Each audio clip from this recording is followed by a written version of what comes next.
ഇന്ന് നമ്മൾ വന്നിരിക്കുന്നത് ഇൻവെർട്ടർ ഡബിൾ ഡോർ ഫ്രിഡ്ജ് എങ്ങനെ നമുക്ക് നോർമൽ ഫ്രിഡ്ജിലേക്ക് കൺവേർട്ട് ചെയ്യാമെന്നാണ് വന്നിരിക്കുന്നത്. നമ്മൾ നോർമൽ കംപ്രസർ വെച്ചിട്ട് എങ്ങനെ കൺവേർട്ട് ചെയ്യാമെന്നുള്ള വീഡിയോ ആണ് കാണിച്ചിരുന്നത്. അതിന് നമ്മൾ എടുത്തിരിക്കുന്നത് സാംസങ്ങിൻ്റെ ഒരു ചോക്ക് PCB ആണ്. ഇത് വെച്ചിട്ട് നമുക്ക് ഏത് ഇൻവെർട്ടർ ഡബിൾ ഡോർ ഫ്രിഡ്ജ് ആയാലും നമുക്കത് കൺവേർട്ട് ചെയ്തിട്ട് നോർമലിലേക്ക് മാറ്റാം. അതിന് നമ്മൾ സാംസങ്ങിൻ്റെ ഒരു ചോക്ക് PCB എടുത്തിട്ടുണ്ട്. സാംസങ്ങിൻ്റെ ഒരു 2 സെൻസർ, ഒന്ന് ഡീഫ്രോസ്റ്റിംഗ് സെൻസറും ഒന്ന് ഫ്രിഡ്ജിലെ സെൻസറും 2 സെൻസർ എടുത്തിട്ടുണ്ട്.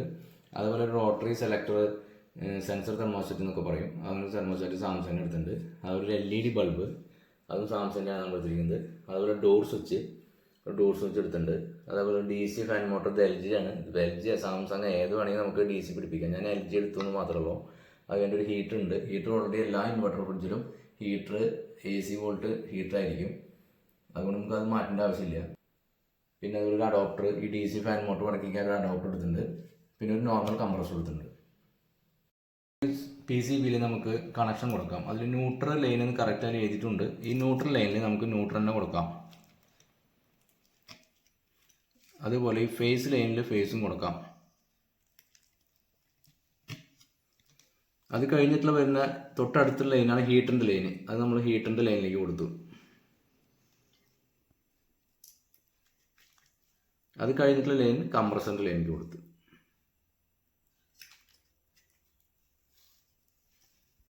ഇനി നമുക്ക് സെൻസറിൻ്റെ കണക്ഷൻ നോക്കാം.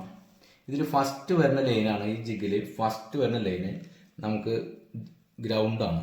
അപ്പോൾ നമുക്ക് ഈ ഡീഫ്രോസ്റ്റിംഗ് സെൻസറിൻ്റെയും ഫ്രിഡ്ജ് സെൻസറിൻ്റെയും സെൻസർ തെർമോസ്റ്റാറ്റിൻ്റെയും ഒരേ വയർ നമുക്ക് ഗ്രൗണ്ടാക്കി ഫസ്റ്റ് ലൈനിൽ 3 കൂടി നമ്മൾ ജോയിൻ ചെയ്ത് കൊടുത്തു. 3 വയറും കൂടി ജോയിൻ ചെയ്ത് കൊടുത്തു. സെക്കൻഡ് ലൈൻ നമുക്ക് വരുന്നത് ഡീഫ്രോസ്റ്റിംഗ് സെൻസറിൻ്റെ ബാക്കി വരുന്ന ഒരു ലൈൻ ഉണ്ടാവും, ആ ലൈൻ കൊടുക്കണം. അത് കഴിഞ്ഞ് വരുന്ന ലൈനാണ് നമുക്ക് ഫ്രിഡ്ജിൻ്റെ ഉള്ളിലുള്ള സെൻസർ, ഫ്രിഡ്ജിൻ്റെ ഒരു താഴത്തുള്ള സെൻസറിൻ്റെ ആ ബാക്കി വരുന്ന ഒരു ലൈൻ കൂടി അതിൽ കൊടുക്കുക. അത് കഴിഞ്ഞ് വരുന്ന ലൈൻ നമുക്ക് സെൻസർ തെർമോസ്റ്റാറ്റിൻ്റെ ബാക്കി വരുന്ന ലൈൻ കൂടി അതിൽ കൊടുത്തു. LED ബൾബിൻ്റെ കണക്ഷൻ ഞാൻ ഡോർ സ്വിച്ച് വഴി സീരിയലായിട്ട് കണക്ട് ചെയ്തിട്ടുണ്ട് LED ബൾബിലേക്ക്. ന്യൂട്രൽ ലൈൻ നമ്മൾ കോമൺ ആയിട്ട് ഇതിന് തന്നെ കംപ്രസറിലേക്കും ഈ ഹീറ്ററിലേക്കും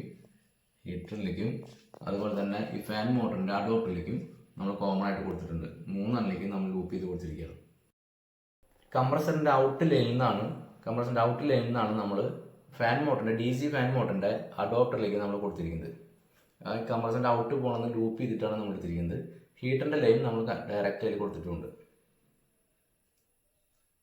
ഇനി നമുക്കിത് വർക്ക് ചെയ്ത് നോക്കാം.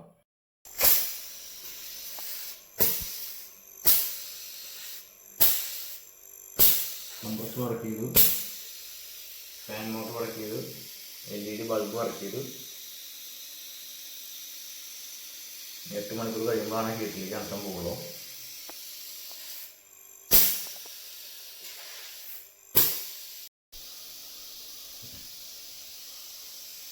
ഇൻവെർട്ടർ ഫ്രിഡ്ജിൻ്റെ PCB എടുത്ത് മാറ്റി കഴിഞ്ഞാൽ നമുക്ക് ആ സ്പേസിൽ നമുക്ക് ഈ ചോക്ക് PCBയും ഈ അഡോപ്റ്ററും ഫാൻ്റെ അഡോപ്റ്ററും നമുക്കവിടെ ഫിറ്റ് ചെയ്യാനുള്ള സ്പേസ് ഉണ്ട്.